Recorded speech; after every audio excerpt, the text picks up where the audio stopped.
son abstraction aujourd'hui. Dans ses récentes recherches plastiques, l'espace est l'élément déterminant, car c'est dans cette composante de composition dans laquelle les vides sont configurés, à travers lesquels se déplacent des formes dynamiques et enveloppantes, qui se manifestent en plein développement. Dans les œuvres de Basante, l'espace est présenté comme un champ de force dans lequel la tension entre les formes et le vide est intensifiée par la densité chromatique des premiers. L'effort du peintre pour recréer un espace tridimensionnel est évident, dans lequel les formes se dilatent librement, sans rencontrer aucune opposition dans leur mouvement dynamique. Ces formes ondulantes, organiques et irrégulières, qui s'entrelacent et se tordent, flottent librement dans les espaces ouverts et généreux. Elles sont modélisées par la matière picturale au moment de son exécution, déterminant la configuration abstraite qui caractérise l'univers iconographique de Basante, parfaitement différenciable de toute autre proposition. Le dialogue matière-texture détermine la vitesse de déplacement des formes dans l'espace. Car, tout comme il y a des formes à peine suggérées par des coups de pinceau fluides et légers, ce qui génère des formes translucides, légères et vaporeuses, il y a d'autre part des densités de matière plus élevées et par conséquent de moindre dynamisme. De tous ces éléments qui jouent librement dans l'espace basantesque, c'est la lumière qui joue un rôle prépondérant dans l'image.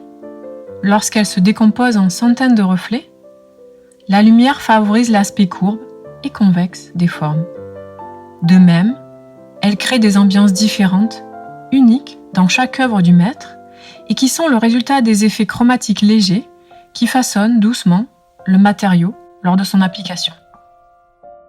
C'est grâce à ces phénomènes lumineux que nous différencions une atmosphère marine, où les vagues tremblent rythmiquement et en douceur, d'une jungle, des œuvres dans lesquelles nous devons dégager le chemin vers son intérieur et découvrir le trésor qu'elle cache.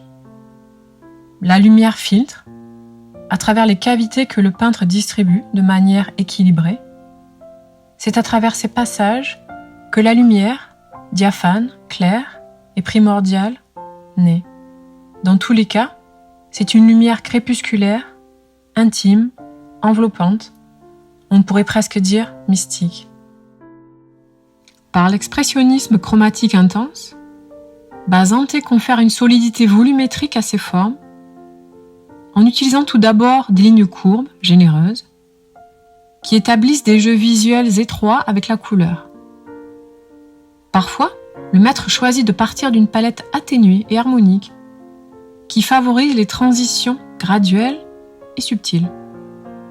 Mais il y a aussi des œuvres dont le sens émotionnel se retrouve dans la stridence de couleurs vives, de contrastes profonds, qui, en plus d'accentuer le volume des formes, explosent, comme pour annoncer la joie que le peintre éprouve au moment de la création, qui n'est autre que l'émotivité vitaliste que le peintre laisse dans chacune de ses créations. En elle, toute l'expérience et les connaissances picturales, dessinées, sculpturales et architecturales de Basante sont synthétisées. En effet, malgré le fait qu'à première vue, ces images peuvent sembler des paysages chaotiques, la vérité qu'il y a, sous-jacent, son amour pour la géométrie, pour les mathématiques du dessin et pour les structures normatives, qui empêchent que l'image ne devienne une anarchie totale. Il s'agit d'un travail spéculatif, extensif, enrichi au fil des ans, et qui est aujourd'hui livré dans un équilibre et une maturité parfait. Les paysages intérieurs, parce qu'ils viennent de ses mondes intérieurs et de son imagination. Dans l'œuvre la plus récente de Voroshilov, nous rendent son regard clair et lumineux, toujours étonné du monde.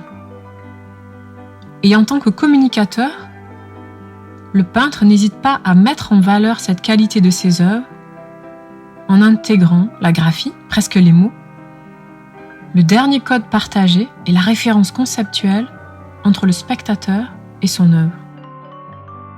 La facture extraordinaire des œuvres de Maître Voroshilov repose sur une technique raffinée dans laquelle il utilise la spatule, le pinceau ou la brosse, instruments avec lesquels il génère parfois des faisceaux de coups de pinceau épais qui enregistrent la facilité et la sécurité du gesturalisme vital, mais aussi le contrôle de l'application au pinceau du détail le plus raffiné. En nous révélant son intimité, Bazante se donne totalement, sans réserve, à travers son œuvre, à ceux qui le contemplent. À travers lui, on découvre les paysages imprimés dans sa mémoire, on parcourt le monde, ces mondes. Par sa main, on accède à un multivers. Pour Bazante, on ne peut pas parler d'un seul univers.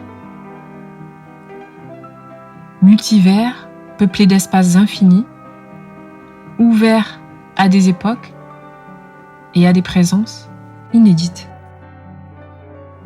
Passionné de lecture, tant en philosophie qu'en littérature scientifique, Voroshilov-Bazante n'aime pas les expositions rétrospectives. Elles représentent pour lui la fin du voyage. À 81 ans, et avec plus de 6 décennies de travail ininterrompu, qui a généré une œuvre vaste et cohérente, qui a non seulement enrichi le patrimoine culturel de l'Équateur, mais le monde, le maître est prêt à renoncer encore une fois à la Golden Step et à tout recommencer.